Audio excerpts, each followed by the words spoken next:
Go ahead, go check it out.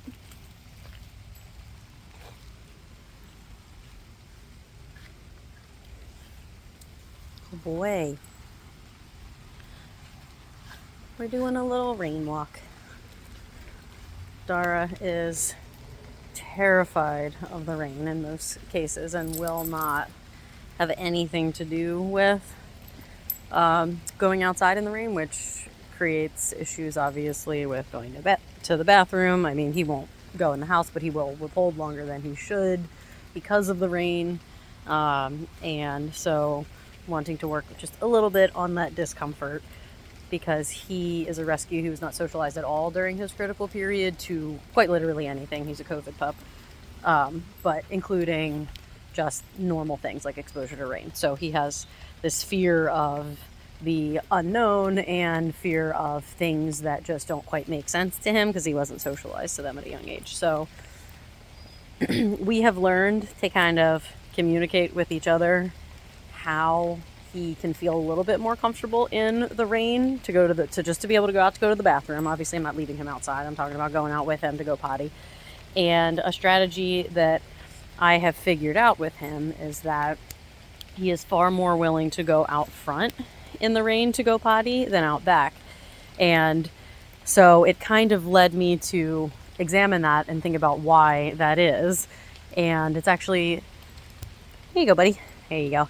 An interesting exercise in looking at novelty as a reinforcer. So novelty meaning just anything new. Yes, fella.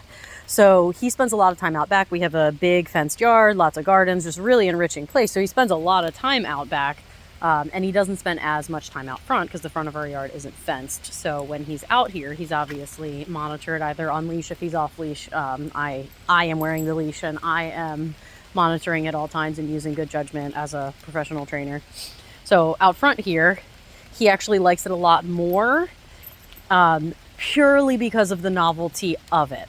So when it is raining, if I want him to go to the bathroom, if I open the back door, he doesn't want to just fly out the back door. Again, even though the back door and the backyard is like the greatest place ever, it's somewhere he freely has access to at all times.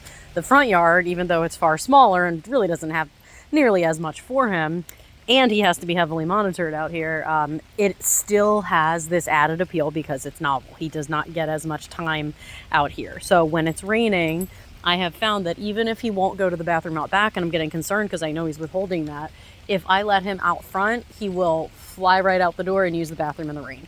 And hi, fella. There you go. And him being able to do that means that I am no longer concerned about him, not being able to use the bathroom just because of the weather or holding it in longer than he should. In the case of small dogs, usually what that also translates to is accidents in the house, but that doesn't seem to be part of his repertoire, but it could be if he held it that long. So we solved the problem of him, of me worrying that he's not using the bathroom enough, but the really cool added bonus became seeing that he actually loves it out front in the rain. So it's not like he's able to make it out front in the rain and he's going to the bathroom and he's running back in. No, he loves it out here in the rain, which is completely different in the backyard. So what that tells me is that the novelty of this place, the exposure to the new smells, the new experiences, the new sights, makes this more valuable for teaching him that the rain is not aversive than trying to do this in the backyard. And it's just a good example of meeting the dog where they're at. There is no reason why I would have to do this in the backyard off leash. I can come out here in the front, put him on leash and work on the same thing and have him make progress much faster and in a way that's much more fun and enjoyable for him. And that's just by me putting forth a little bit of effort.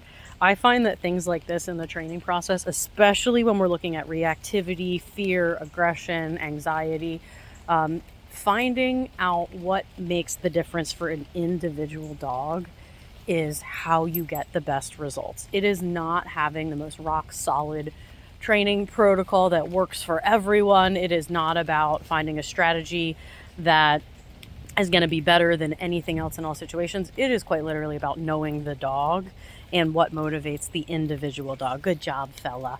That's what makes the difference. That's what relationship focused training is about. It's about knowing the animal that you work with, understanding the underlying physiology, behavior, evolution, neurology, whatever you can understand about the creature from a scientific standpoint, but then always reserving judgment for until you understand the individual as well in terms of what the best course of action is for training something or modifying some kind of emotional behavior.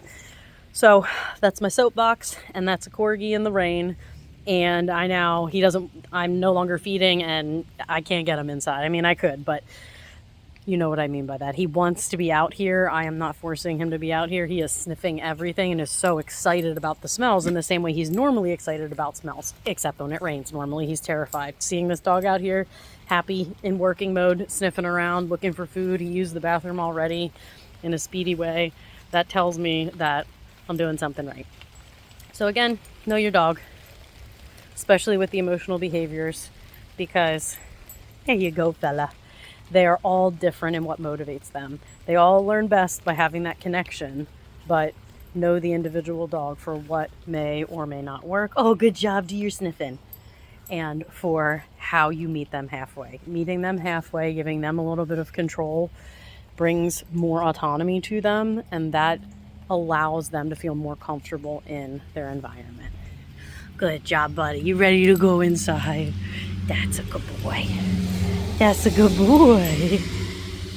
Mm-hmm.